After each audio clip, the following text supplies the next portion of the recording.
মূলত কনসোনেন্ট দিয়ে শুরু হয়েছে কিন্তু অ্যান বসেছে, এটা হলো ব্যতিক্রম নিয়ম।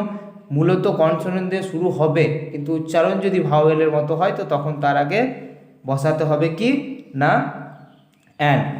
ইউজ টু ব্যঞ্জনধ্বনি বা কনসোনেন্টের আগে এ বসে। ব্যঞ্জনধ্বনি বা কনসোনেন্ট, তাহলে ভাওয়েল কটা বললাম 5টা, এ ই আই ও ইউ।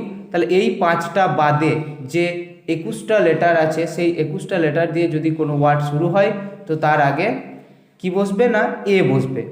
আবার যদি ওয়ার্ডটা কনসোনেন্ট দিয়ে শুরু কিন্তু উচ্চারণ ইউ বা ওয়া হয় তাহলে এ বসে, যেমন a boy, a toy, a woman, a chair.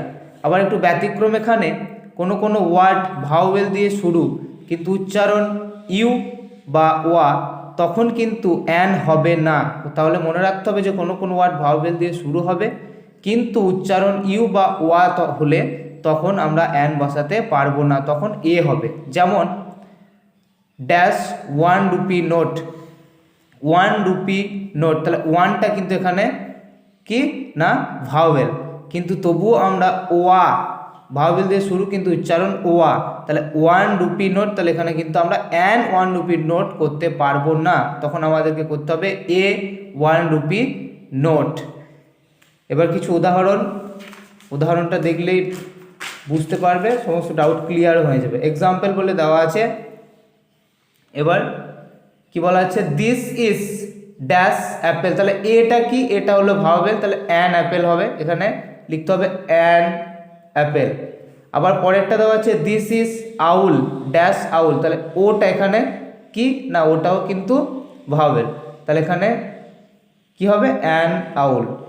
পরেরটা আবার this is boy, boy B O Y boy, বয়টা কনসোনেন্ট তাহলে a boy. This is K, K I T kite, তাহলে কেটা কি কেটাও কনসোনেন্ট, তাহলে this is a kite. This is তারপর শূন্যস্থান বা ড্যাশ, তারপর হচ্ছে জিও এটি গোট, তাহলে জিটা হলো কনসোনেন্ট তাহলে এ গোট। তারপর দিস ইজ আমব্রেলা, আম ইউটা কি ইউটা হচ্ছে ভাওয়েল, তাহলে an umbrella. This is university, তাহলে আমি কি বলেছি ইউ বা ওয়া উচ্চারণ হলে তখন কি হবে এ ইউনিভার্সিটি, ইউ বা ওয়া দিয়ে উচ্চারণ হলে তখন কিন্তু আমরা অ্যান বসাতে পারবো না, এ বসাতে হবে। তাহলে ইউ বা ওয়া উচ্চারণ এটা মূলত ভাওয়েল দিয়ে শুরু কিন্তু উচ্চারণ ইউ বা ওয়া, সেই জন্য এখানে এ বসাতে হবে। সি লিভস ইন ভিলেজ, তাহলে ভিলেজের আগে ভি, ফার্স্ট লেটার ভি, তাহলে ফার্স্ট লেটার ভিটা হচ্ছে কনসোনেন্ট সেই জন্য a village.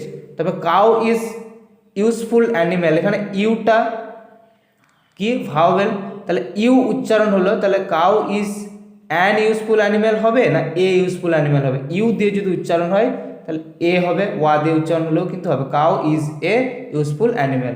Joydeb is farmer, তাহলে এফটা হলো কি এফটা হলো কনসোনেন্ট, তাহলে Joydev is a farmer. Clear.